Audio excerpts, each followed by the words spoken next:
Yo voy a intentar en unos minutos condensar por qué para la sociedad y para la vida cotidiana el arte es indispensable bajo mi punto de vista.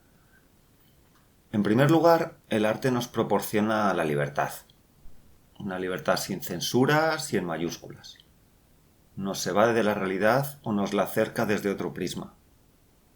Canaliza nuestros miedos, nuestros anhelos, nuestras esperanzas, las alegrías, las tristezas, la pasión, la ira o el sosiego, y un largo etcétera de emociones, con casi infinitos elementos de expresión.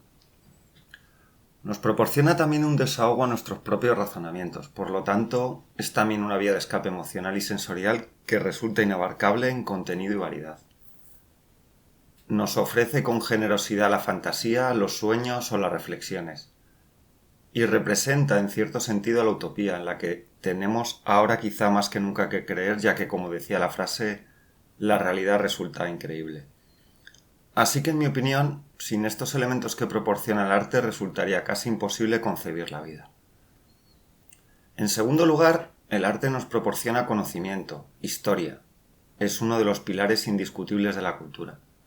Nos abre las puertas a otras sociedades, nos da a conocer el pasado y el presente, y en realidad humanidad y arte van y siempre irán de la mano en su evolución. Y ese conocimiento también nos aporta los recursos para nuestro vivir del día a día. De un modo consciente o inconsciente, siempre se tiene presente el arte como un recurso en la comunicación, o incluso en nuestros actos. Y por último, aunque tiene muchísimas más virtudes, para mí el arte es un recurso importantísimo para la protesta y la reivindicación. Ese aspecto crítico del arte a mí particularmente me resulta muy necesario, imprescindible, siendo además uno de los ejes de mi trabajo. Como fotógrafo, hace un tiempo descubrí el movimiento Provoque, originario de Japón, que en mi caso concreto me abrió la mente hacia otras formas de expresión artística, en un momento en el que necesitaba ese desarrollo. Y bueno, para terminar, como última reflexión yo lanzaría al aire otra pregunta. Si podríamos imaginar un mundo sin pintura, sin literatura, sin música, sin cine, sin fotografía o sin teatro.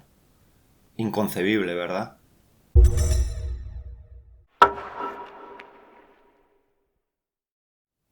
Resumiéndolo mucho, lo que hay tras el resultado de la obra cultural es mucho trabajo, mucho estudio, mucha dedicación y mucho esfuerzo.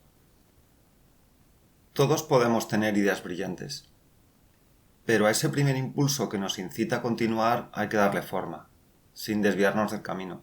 De esa primera idea, abstracta, confusa en la mayoría de las ocasiones, hay que obtener un resultado, y eso es lo que resulta complicado. En ese camino es donde empezamos a aplicar los conocimientos adquiridos, nuestras influencias, la investigación, la técnica y, como he dicho, mucho trabajo.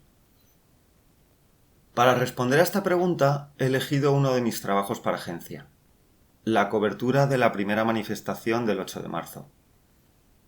Por supuesto, este es un tipo de trabajo, hay muchos otros, ensayos fotográficos, series, reportajes a largo plazo, la preparación de una exposición, de un dossier y muchos más. Pero elijo este también por dar a conocer cómo es el trabajo en fotoperiodismo y cómo llega, muchas veces en el mismo momento en el que se produce la noticia, hasta nuestras casas. Ese día, los medios estábamos convocados alrededor de las 5 de la tarde en la cabecera de la manifestación. Yo llegué un poco antes para tomar fotografías del ambiente previo.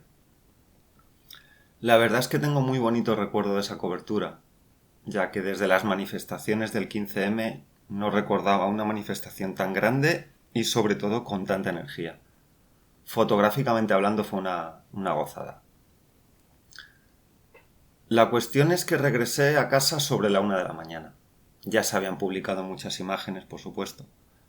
En prensa la inmediatez es un requisito fundamental. Y aunque yo ya había mandado algunas, también me veía la obligación de subir más a la plataforma de la agencia. Llegué a casa con alrededor de unas 700 fotografías y aproximadamente a la hora había terminado de elegir y subir unas 25 imágenes más. Estas imágenes no se suben sin más. Hay que rellenar una serie de información una vez subidas a la plataforma, describir las imágenes y otros procesos.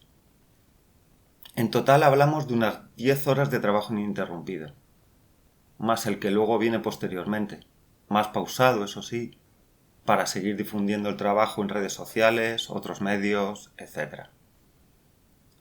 Y bueno, esto es un ejemplo resumido de un día concreto de trabajo en una cobertura.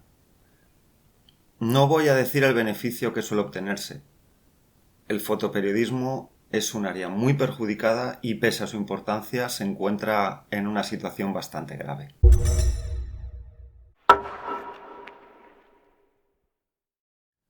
Esta pregunta es importante y en mi opinión la respuesta es contundente a la vez que obvia. A nadie se le pasa por la cabeza no pagar por el pan. Cualquier trabajo se debe pagar. Lo mismo ocurre con los oficios culturales. Las causas sobre por qué no se paga por la cultura son variadas y sería bastante complicado explicarlas.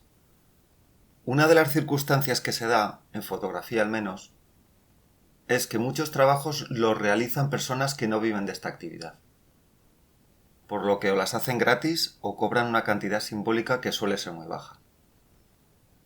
En muchos casos son trabajos muy bien hechos, pero al no ser su principal fuente de ingresos se ven satisfechos a cambio de difusión o por simple satisfacción personal.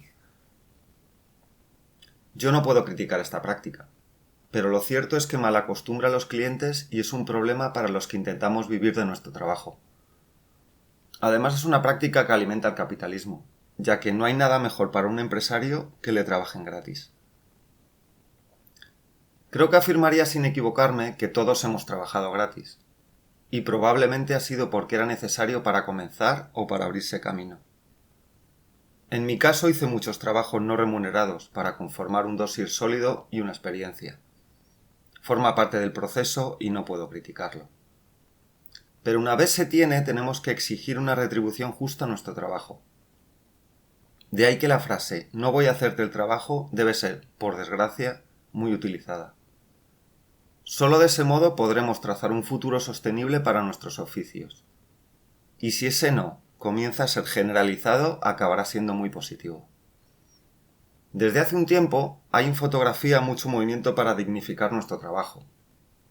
Asociaciones, pequeños colectivos, iniciativas de fotógrafos con experiencia o revistas que dan visibilidad a otros.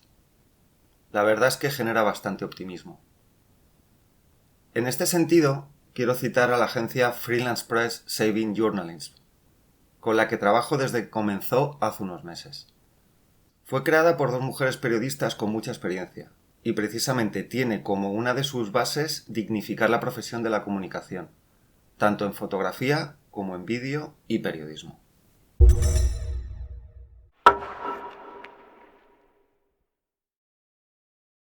El sector cultural ya viene muy afectado desde hace mucho tiempo. Y lo que ha traído la crisis del coronavirus ha sido como una puntilla a esa situación. Muchos hemos perdido encargos que ya teníamos planificados y la incertidumbre sobre el futuro en algunas áreas es muy preocupante.